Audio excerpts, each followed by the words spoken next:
when you look at OKC, who are the most important players on that team? And for me, I feel like I struggle with that. Like, I don't think there's any question that J-Dub is the second most important player, the second best player. However you want to script it, it's J-Dub. I don't think any of us have any doubt on that. But I think where it gets interesting for me is when I watch these things, I try to think about these things in terms of like, if I was playing against them, like, what are you prioritizing, right? Because when you go in these series, it's an NBA team. It's the best NBA teams. And a lot of times in these series, you have to pick, like, I'm willing to let that thing beat me. Because in the NBA, like, it's hard to stop everything. Like, you got so much talent. You got so many IQs and basketball smarts amongst these coaching staffs that that's just how I think about it. Like, what would I be willing to look at and say, all right, that's the thing that's going to beat me? Well, in turn, that requires you to put into context, like, who's the most important people, you know? Like, and when I look at it, when I take a step back and look at this, I always feel like it's hard to, like, who's the most important person, right? Like, in theory, you want to say it's Chet. Like, in theory, it looks like it's supposed to be Chet. But, like, when I take a step back, I look at this team. Hey, Chet was out this year, a large bulk of this year, and they were just fine. Even Hartenstein was out for quite a bit, and that team rolled. Like, I think they had, like, J-Dub at the 5 or Lou at the 5. And they still continued to roll. Then they played Kenrich Williams at some 5. Like, they just figured it out and continued to roll. And so it brings you to the point of who's like the third most important player on the team. And also who's the third most important player on the team may not be the third most important player in a series. And that's where it gets tricky when you start talking about third most important players, third option, because like 1 and 2 is usually always 1 and 2. That's what it is. And in the regular season, third is usually third. But when you get to the playoffs, third can be taken out of a series. And 5 or 6 can become more important than 3. And I feel like when I look at this OKC team, I actually think the third most important player is Alex Caruso. And I find it very interesting because, hey, he come off the bench. I think that's always interesting in itself. Like, he's coming off the bench. He's the third most important player. Sometimes you run into that in the regular season. Lou Will, for instance, right? Like, you got a coach that's agreeing, like, yo, we want you to get this 6-man award. Like, but when they get to the playoffs, they usually go out the window. And I think Caruso is so important to what they do, and I feel like you never game plan for him. And so because you don't game plan for him, he come into these finals and he go crazy. But the reality is he's a champion.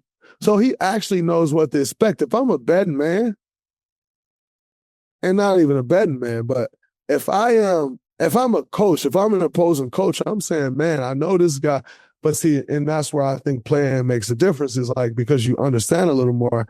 And I'd be like, Caruso's been in this moment. He's shown us over and over again he can deliver in this moment. I think I'm going to make the guy, I'm going to make him so important to our game plan. I'm going to make less of it importance in our game plan to the guy who hasn't done it. Can't do that to Shai. Yeah, he hasn't been there, but come on. What you doing? J-Dub, you try to if you want to. We once tried to let Jalen Brown shoot threes in the game. We lost by 60. It's fine. It was just throw something out there and cast it out there, see if it worked. It didn't work. So don't go for number 2. But for number 3, I actually think Caruso is more important, especially for this series. And so place that bet on the guy that hasn't done it, and Chet hasn't done it. I know Caruso can beat me. He's shown me he can beat me on several different points. Back then, when he won a championship, he showed you he can beat you. And so I'm just not sure that that'd be the bet that I'd be making. And I think that's where it gets interesting. Like, I think Indiana's staff going to have to take a deep dive of, like, importance. Like, who hurts us more? Because J-Dub had a pretty average, not great, but decent, like decently productive game one. And they should have won the game. Like they blew the game, but they should have won the game. But Chet was bad. Like Chet did not have a good game. And you fast forward, J-Dub played better tonight. Also, Chet played better tonight. Also, everybody played better tonight. But I'm just not sure that, especially in this series, that if I'm not the opposing coach on Indiana, I'm not making the bet that our game plan need to be focused on these three guys. What we can do to take these three guys out of it. And what can I do to take Alex Caruso completely out the game? Like, how can I scheme against Alex Caruso to possibly take him completely out the game? Because he's so important to everything they do. Like, defensively, he's so important to everything they do. Offensively, he could be another guy that can handle the ball, that's smart, that make decisions, that's going to shoot the right shots, not take the wrong shots. So if you can put him in a situation where you can figure out how to make him uncomfortable, how to make the coach second guess playing him, because he's clearly not all the way bought in on him. He'd be starting him, like you understand the importance of that. So how can I put him in a position where he have to think, meaning Mark Daigneault, how do you think, and he may go the wrong way? I think that's what the Indiana Pacers has to be figuring out. Like, this has to be a matchup game for them. Like, they got to get so diabolical down to each matchup, each person on the floor. How can we exploit any weakness that OKC has? Because obviously OKC is the better team, but they don't have the experience. And because they don't have the experience, you have to exploit those things while they don't have the experience. And that's where this series gets really interesting for me, is can Rick Carlisle and his staff exploit OKC's youth? Exploiting their youth means a multitude of things. But simply put, putting them in situations that they have not seen, that they can be uncomfortable in, and that it's going to take a little while to figure out. Because you already stole one game. So all of a sudden, you get to a certain point in the NBA Finals where you still want to get another. You put doubt. Anything you need to creep in for you to win this series is what has to happen. So it'll be interesting to see if they make some of those adjustments to make them more uncomfortable. Because ultimately right now, I think even with OKC losing game one, they were comfortable. Like, they felt like they should have won. They came out, they played hard, they got it done.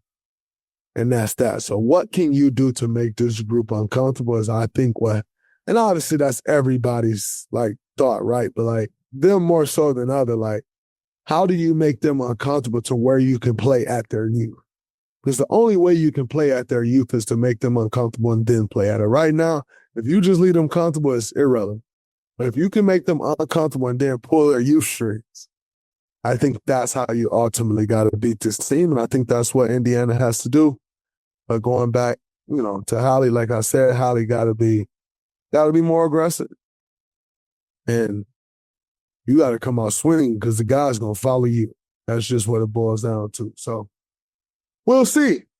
OKC's bench was great. You had Caruso with 20 off the bench. You had Aaron Wiggins with 18 points, 5 threes off the bench. And now the show goes on the road. And it gets more interesting. You know why? Because role players play better at home and not on the road. And all the role players stepping up is what won for OKC today. But I can see what Indiana's theory is.